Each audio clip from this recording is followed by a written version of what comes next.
জাতির একটা মেয়ে আছে, তাদেরকে দর্শন করবে আমরা জনগণ মিলে 10 কোটি টাকা দেবো।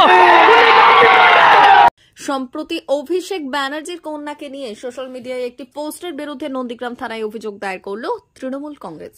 উল্লেখ্য, তিলোত্তমার বিচার চেয়ে পশ্চিমবঙ্গের বিভিন্ন জায়গায় বিভিন্ন ছাত্র সংগঠন প্রতিবাদ মিছিল করছে। সম্প্রতি সোশ্যাল মিডিয়ায় একটি পোস্টে দেখা যায় ছাত্র সংগঠনের কর্মীরা অভিষেক বন্দ্যোপাধ্যায়ের কন্যাকে নিয়ে কুরুচিকর মন্তব্য করছেন। যেখানে ছাত্র সংগঠন একজন নারী ধর্ষণ এবং হত্যার বিরুদ্ধে প্রতিবাদ করছেন, সেই প্রতিবাদ করতে গিয়ে আরেকজন নাবালিকাকে কি করে কুরুচিকর মন্তব্য করতে পারেন জানিয়ে প্রশ্ন ওঠে। পোস্টদাতার বিরুদ্ধে মঙ্গলবার নন্দীগ্রাম থানায় নন্দীগ্রাম 1 নম্বর ব্লক তৃণমূল কংগ্রেসের সভাপতি বাপ্পাদিত্য গর্গ অভিযোগ দায়ের করেন। ঘটনার পর এলাকায় শোরগোল পড়ে।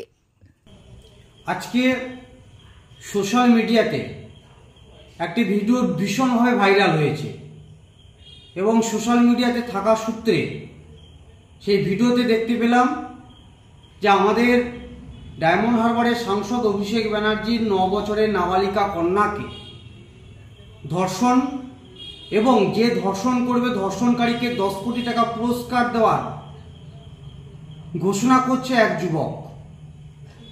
ওই মিনাখা অঞ্চলের ওই যুবকের বিরুদ্ধে নন্দীগ্রাম থানায় আজকে লিখিত অভিযোগ জানালাম।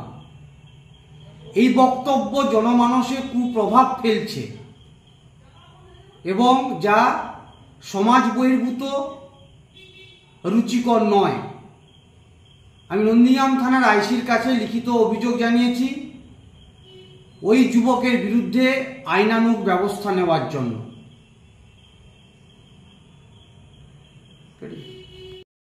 সোনার অলংকার মানে আভিজাত্যের অহংকার, চির বিশ্বস্ত, চির নতুন। বেলদার নবতম Tanushree hallmark jewellery house, Belda main road, Punjab ব্যাংকের বিপরীতে, যা আপনাদের সেবায় নিয়োজিত। আপনি এখানে পাবেন 100% সোনা, রূপো ও ডায়মন্ড জুয়েলারির আধুনিক নিত্য নতুন ডিজাইনের সমস্ত গহনা। সব পছন্দের সেরা কালেকশনের গহনা পাওয়া যায়। Tanushree hallmark jewellery house, Belda main road, Punjab ব্যাংকের বিপরীতে। যোগাযোগ 9999339860 অথবা 9999349860। বিশেষ দ্রষ্টব্য, আমাদের এখানে গহনার মজুরিতে 10% ছাড় দেওয়া হয় এবং পুরনো হলমার্ক সোনার পরিবর্তে নতুন গহনা কেনার সময় কোনো খাত বাদ দেওয়া হয় না। Tanushree hallmark jewellery house, Belda main road, Punjab ব্যাংকের বিপরীতে।